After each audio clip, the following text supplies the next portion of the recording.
बिस्मिल्लाहिर्रहमानिर्रहीम अस्सलाम वालेकुम। सालाना का सलाम कबूल कीजिएगा। गुड मॉर्निंग, सुबह बखैर, जी आया हूँ बखैर रागले। बहुत सारी दुआएं आपके लिए, शाद रहें, आबाद रहें, अल्लाह ताला की अमान में रहें, ज़हनी जिस्मानी कोई भी अब मसला है, अल्लाह ताला आपका हामी नासिर हो। बच्चों की खुशियाँ देखें, उनके बच्चों की खुशियाँ देखें, सेहत तंदुरुस्ती के साथ। आज जुम्मा है, बड़ा मुतबरिक दिन है और 3 जुलाई है, 18 मुहर्रमुल हराम है और 19 हाड़ है। आज जुम्मे का दिन है, डेफिनेटली बड़ा इसका मुकाम है। अल्लाह ताला ने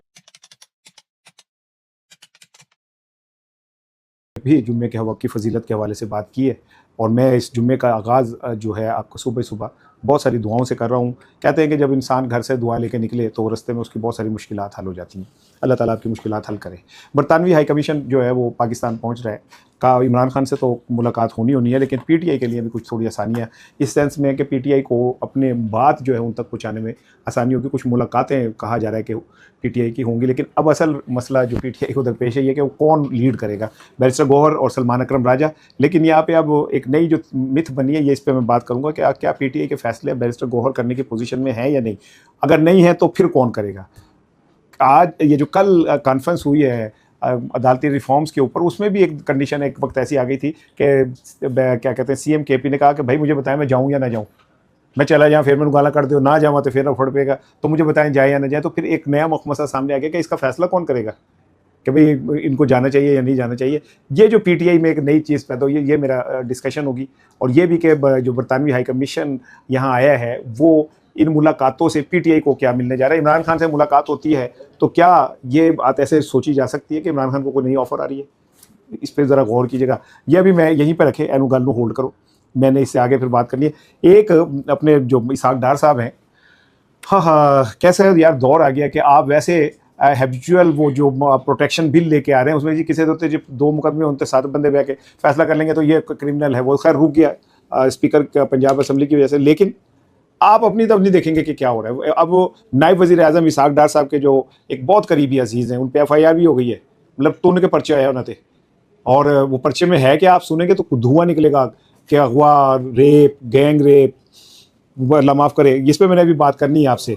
अच्छा, तीसरी बात यह कि जो कल कॉन्फ्रेंस हुई है उसमें मरियम साहिबा का खिताब हुआ, अफरीदी साहब का खिताब हुआ, चीफ जस्टिस साहब का खिताब हुआ। उसमें 2 बड़ी मज़ेदार चीज़ें। एक तो मरियम साहिबा का जो गिलास है वो उसका गुड़ वाला बोतल, सॉरी, वो बिल्कुल अब नई एक चीज़ लोगों में आ गई कि गुड़ वाली बोतल को कैसे होती है, वो अगर टूट जाए तो क्या होता है। फिर उनका ये जुमला बड़ा मैटर कर रहा है कि जी कहते तनाई से जहनी सेहत पे बड़ा असर पड़ता है। मैंने नहीं कहा भाई, लोगों के बयान से आपको अगर अंदाज़ा हो तो मैं कह नहीं सकता कि कहते तनाई से जहनी सेहत पे बहुत असर पड़ता है। जो लोग चंद दिन नहीं गुजार पा रहे, आप ज़रा सोचें कि वो शख्स कितना बड़ा, लोगों अल्लाह ने उसको कितना बड़ा दिमाग दिया है, जो पिछले 1100 दिनों से जेल में और 8 माह से कहते तन्हाई में, और फिर भी वो नेट टूट रहा। फिर भी उसकी अल्लाह ने कुछ चीज़ें ऐसी बना दी होती हैं जो हमेशा हमेशा के लिए दुनिया में हिस्ट्री में याद रह जाती हैं। वो कौन है भाई जिसकी हिस्ट्री में नाम यह रहेगा, जो जिसका दिमाग का मजबूत है।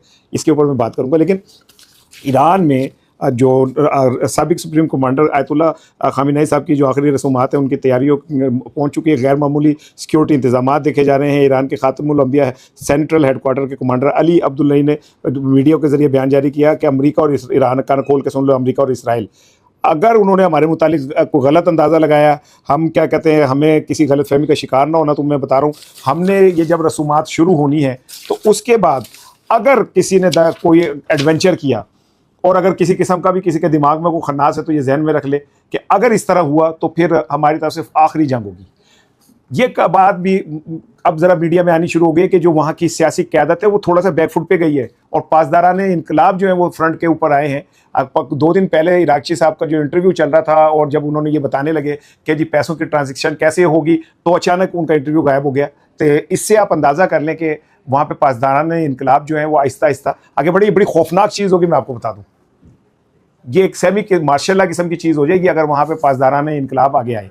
और ये बात अमेरिका को भी समझ आती है कि वो इतने हार्ड लाइनर हैं कि फिर वो इराक़ची की तरह या सदर ईरान की तरह मुज़ाकरात पे यकीन नहीं रखेंगे। फिर कहते हैं आप नहीं या गाक नहीं, फिर ऐसे। तो ये एक खौफनाक सिचुएशन है। उन्होंने जनाब अली पासदारान इनकलाब ने भी और उसके बाद वो जो इराक़ी वज़ीर ख़ारिजा हैं उन्होंने भी एक सख्त बयान जारी किया है और कहा कि ईरानी अवाम या क़यादत को किसी भी ख़तरे की सूरत में तेहरान फौरी तौर पर जवाब देगा। इराक़ची ने का यह बयान इसराइली वज़ीर दिफ़ा कि इस कार्ल्स नाम है शायद उनका, कि उसके बाद आया कि उन्होंने कहा था कि ईरान के मौजूदा सुप्रीम कोर्ट मुश्तबा खमनाई भी इसराइल के निशाने पर हैं, यानी कि अगर जो लोग उस शिरकत करेंगे वो निशाने पे हैं। आपको पता है पहले भी एक सिचुएशन पैदा हो चुकी है, लेकिन इस बार चूंकि हालात डिफरेंट है, बहरहाल सिक्योरिटी अलर्ट अपने अरूज पे है। इस खित्ते में शायद इतना हाई सिक्योरिटी अलर्ट कभी भी नहीं हुआ जितना ईरान में है, क्योंकि इसमें बहुत सारे ममालिक के सरबराहान भी शिरकत कर रहे।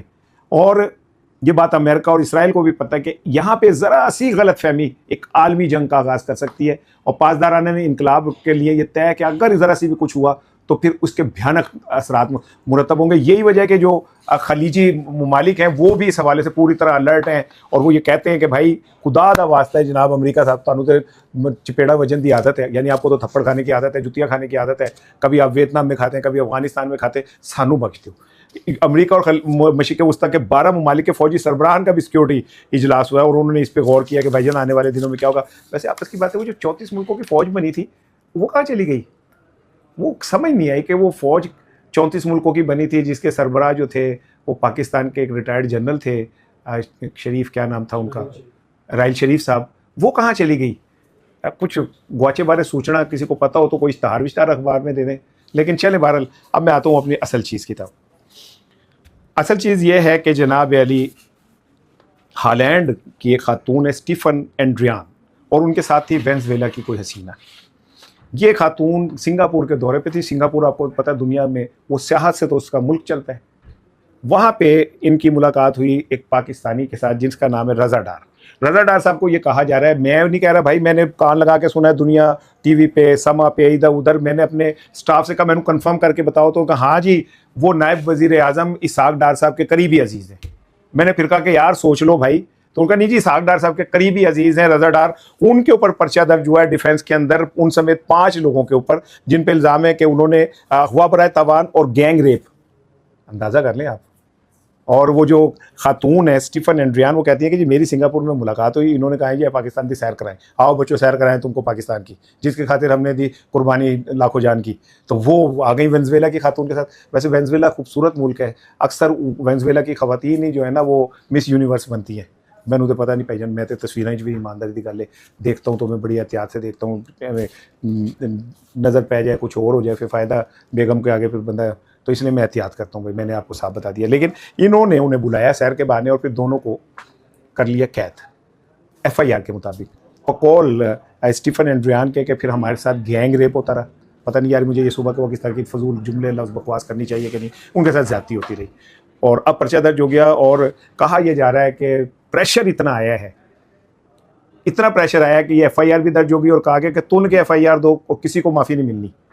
अब मेरी ज़रा बात को आप समझें, जो मैं आपको कह रहा हूँ ना, मैंने कल भी कहा, आज उससे पहले भी कहा, मैं आपको एक ही बात कह रहा हूँ कि नून लीग का बुरा वक्त आ गया है, नून लीग का बुरा वक्त शुरू हो गया है। कभी उनके किसी वज़ीर के ऊपर अजीज़ के घर से मनशियात निकल आती है, कभी एक वज़ीर का पता चलता है वो इखलाकी जराइम में मुलव्वस है, कभी एक वज़ीर का पता चलता है कि उन्हें जनाब अली अपने इलाके के अंदर ताकत के जोर पर पता नहीं क्या किया। अब ये नए वज़ीर आज़म साहब एक वो है, और ये नवाज शरीफ साहब के बहुत के समझी हैं, और इसके बावजूद अगर ये पर्चा दर्ज हो रहा है तो इसका मतलब ये है कि कहीं ना कहीं कुछ तब्दीलियां हैं, और ये तब्दीलियां ही हैं जिसकी वजह से ये इस तरह की अब FIR भी शुरू होने लगे। मैंने जब ये लाहौर में एक वज़ीर साहब के अजीज़ों के घर छापा पड़ा था और वो आए थे इंसदाद मंशियात वाले जो हैं, उन्हें क्या कहते हैं, एंटी नारकोटिक्स वाले जो, तो मैंने उनमें से उनके एक हेड से कभी मेरी बात हुई तो मैंने कहा जी बड़ा प्रेशर आपने लिया, तो उन्होंने कहा जी हमें हिदायत की गई थी कि किसी की बात नहीं सुननी है, किसी की बात नहीं सुननी है, आपने जनाब अपना काम करना है। तो मैंने कहा ये हिदायत कहाँ से आई थी? हौस पड़े। उन्होंने कहा भाई ये क्या बात आपने बच्चों वाली है, तो भाई तूने कर दी बच्चों जैसी बात, कोई कैसे पा सकता है जुगनू के भेद? तो भाई उन्होंने कहा ये जुगनू के भेद पाने की ज़रूरत नहीं है। तो ये मुझे ऐसा लगता है कि कहीं ना कहीं सिस्टम के अंदर कहीं ना कोई चीज़ नज़र आनी शुरू हो गई है। यही वजह है कि सुहेल बड़ाई साहब भी खुल डुल के बात कर रहे हैं। सुहेल बड़ाई साहब भी कह रहे हैं ये जो ऊंची कलगियों वाले जिनके चलने में बड़ा दबदबा ये वो, ये सारा कुछ होने जा रहा है। एक नजर बद लगनी है और मामला खत्म हो जाना है। नजर बद मुझे लग गई है, लगता है कि हो गई है। अब वो हुन की होता है ये मुझे नहीं पता, लेकिन चीज़ें हवा चलनी शुरू हो गई है। कल वो जो चीफ जस्टिस साहब की ज़ेर सरबराही में हुआ, उसमें तमाम गुज़राए आला थे। मरियम साहिबा ने कहा कि जी मैंने जब मेरी शुगर लो हुई और मेरे से भूला नहीं जा रहा था, मेरे हाथ में गुड़ की बोतल थी, वो गिर पड़ी, तो फिर मैंने नीचे से गुड़ उठा के खाया। यकीनी बात है, मेरा ये यकीन है कि उन्होंने गुड़ साफ़ करके खाया होगा। नहीं हो सकता कि ना खाया, उन्होंने गुड़ लेके यूँ यूँ किया होगा, यूँ जैसे हम करते हैं, फिर अब खाया होगा। फिर उन्होंने कहा कि जी फिर मुझे एहसास हुआ कि मैं आवाज़ भी किसी को नहीं दूँ तो क्या फ़ायदा, तो अब मैंने जेलों में पिंक इमरजेंसी बटन लगवा दिए। अच्छा, मैं बड़ा खुश हुआ हूँ इस बात से कि यार ये ऐसा हुआ, लेकिन वो मैं फवाद चौधरी साहब का पढ़ रहा था, उनका ट्वीट, उन्होंने कहा केड़े पिंक बटन भाई, वो तो कह दिया थे कमीज़ बटन नहीं होंगे, आप पिंक बटन की बात कर रहे हैं। आप क्या नॉर्वे को, स्वीडन या स्कैंडिनेविया के किसी जेल में जहाँ पे पिंक बटन भी लग जाएंगे? हो सकता है मरियम साहबा ने किसी एक आधे में लगवा दिए हो, तो मैं कह नहीं सकता, लेकिन उन्होंने जिस तरह जेल काटी और जिस तरह उन्होंने खुद को कहा, लेकिन मरियम साहबा ने डॉक्टर यास्मीन राशिद से सख्त जेल तो नहीं काटी है ना, या मरियम साहबा ने आलिया हमजा की तरह तो जेल नहीं काटी, या मरियम साहबा ने फलक जावेद या सनम जावेद जैसी जेल तो नहीं काटी ना। आपको तो कमरा भी मिला था, वाशरूम भी था, सारा कुछ था, गुड़ वाली बोतल भी थी, फ्राई पैन भी था। उनको तो कहा जा रहा है कि मनशियात के और इखलाकी जराइम में मुलविस औरतों के साथ बंद किया गया है। डॉक्टर यास्मीन राशिद जो लाहौर की, मैं समझता हूँ कि चंद पढ़ी लिखी तालीम याफ्ता औरतों में से, ख़वातीन में से एक थी, उनके साथ जो कुछ भी हो रहा है वो तो पैरालाइज हो गई। अल्लाह उन्हें ज़िंदगी सेहत दे, अल्लाह ताला उनकी लंबी ज़िंदगी करे, उनकी मुश्किलात आसान करे। तो मेरे ख्याल में मरियम साहबा इस तरह कंपैरिजन ना करे तो मेहरबानी है। एक शख्स को 8 माह से आपने कैद तनाई में रखा हुआ है, और इतलात यही है कि अब वो जो बरतानवी हाई कमीशन आया है, कहा यह जा रहा है कि हो सकता है कि वो कोई एक ऐसी ऑफ़र लेके आए, और एक ऐसी ऑफ़र हो जिसमें इमरान खान को एक दफ़ा फिर ये हो सकता है, मेरे पास इतलात नहीं है, कि इमरान खान साहब को एक दफ़ा फिर इस बार बाहर के लोगों की जानिब से ये ऑफ़र आए कि जी ऐसा कर लेते हैं या वैसा कर लेते हैं या वैसा कर लेते हैं। और बकौल जाजुल हक के, ज़ियाउल हक के साहबजादे, कि उनको इमरान खान को यहाँ तक कहा गया कि अच्छा आप ऐसा करें कि 9 मई पे हल्की सी मदद कर लें, तो उस पर भी तैयार नहीं हुए। तो मेरा ख्याल है कि ये जो इंटरनेशनल इस्टेब्लिशमेंट है, शायद उन्हें भी ये अंदाज़ा हो रहा है कि अब वो उन्होंने यहाँ से पैकअप करना है सामान, तो फिर जाते जाते कुछ हालात मामला ठीक कर दें। बज़ाहिर नहीं लग रहा, बज़ाहिर ऐसे लग रहा है कि इस हुकूमत के हाथ में सारी ताकत है। इसका अंदाज़ा आप ये कर लेना कि पीपल्स पार्टी से निकलने वाले वो जो साबिक वज़ीर आज़म है इलियास तनवीर, वो सीधे सीधे जाके इस्तेकाम पार्टी में चले गए। उसके अलावा वज़ीर आज़म के एक साबिक मुशीर हैं, उन्होंने भी अलीम खान से मुलाकात की है और वो भी इस्तेकाम पार्टी में चले गए। 12 से 15 सीटें कह रहे हैं कि इस्तेकाम पार्टी को मिलेंगी, और उसमें फिर आज़ाद मिला के 12 तड़कोल आज़ाद भी होंगे, फिर मखसूस नशिस्तें मिला के इस बार हो सकता है पीपल्स पार्टी और नून लीग की छुट्टी हो जाए। ये बात इन्हें देर से समझ आएगी, लेकिन आज यानी मैं आपको बता दूं जो इनके साथ होने जा रहा है, कोकरा छुपाती जो रात आई जे, जड़ा अगे पीछे तक होती शामत आई जे, ये होने जा रही है। यही वजह कि पीटीआई ने पहले ही आज़ाद कश्मीर तो जान छुड़ा ली। उन्होंने कहा जी तुम आपे ही लड़ो, तुम आपे जो मर्जी करो, हमारी जान छोड़ो, हमने बीच में नहीं बोलना, क्योंकि ना हमें आपने इलेक्शन लड़ने देना, तकरीर करने देनी है, ना कैंप लगा देने देना, पोस्टर लगाने देना, ना इश्तहार दिया, ना हमारी जमात का शनाख्त कोई दी है। जैसे होते हैं कादे लिए लड़ेंगे, की करेंगे ऐसी जनाब अली। सो उन्होंने तो कर दिया बाइकाट। लेकिन इस्तेकाम पार्टी को जिस तरह आहिस्ता आहिस्ता आहिस्ता आहिस्ता डेवलप किया जा रहा है, मैं आपको पहले ही बता रहा हूँ भाईजान, एडवांस याद रखें, मैं मुनीफ फारूक भाई तो नहीं हूँ, मैं हसन अयूब भाई भी नहीं हूँ, मेरे पास कोई खबर चल के नहीं आती, मेरे अंदाजे ने जेडे अंदाजे ठीक ही लगते हैं, ठा निशाना बज जाता है, ठीक है ना। तो ये बात आप लिख लें कि आज़ाद कश्मीर में पीपल्स पार्टी को छुट्टी, नून लीग की छुट्टी, इस्तेकाम पार्टी जो है वो आगे आएगी। राना नज़ीर साहब है जो जाके बैठे थे गिलगित बल्तिस्तान में, उसे ऐसी कहने से कुछ नहीं होना। राना नज़ीर जोड़ तोड़ के बेताज बादशाह, एक वक्त में नवाज शरीफ साहब ने उन्हें 5 वजारतें दी हुई थी। अब क्या कहते हैं, ये कहा जा रहा है कि एक बार फिर आज़ाद कश्मीर की कैंपेन उनके हाथ में है, और मेरा भी उन्होंने कोई मतलब एक्सचेंज नहीं होती चीज़ें, लेकिन राना नज़ीर चूँकि ये जोड़ तोड़ सीधी सीधी तन अंदाज दें कि भाई लोगों को उनको कीमत, उनका अंदाज़ा सारा कुछ उन्हें पता है, कितने में मुर्गे को हाथ लगा के बता देते हैं कितना गोश्त है, नहीं का क्योंकि कढ़ाई गोश्त बेच देने, मैं सियासी मुर्गों की बात कर रहा हूँ। तो पीटीआई ने तो कर दिया बाइकाट, बाकी ये जो लोग रह गए ए नदी तन थोड़े दिन समझ आ जाएगी। अल्लाह खैर, अस्सलाम वालेकुम।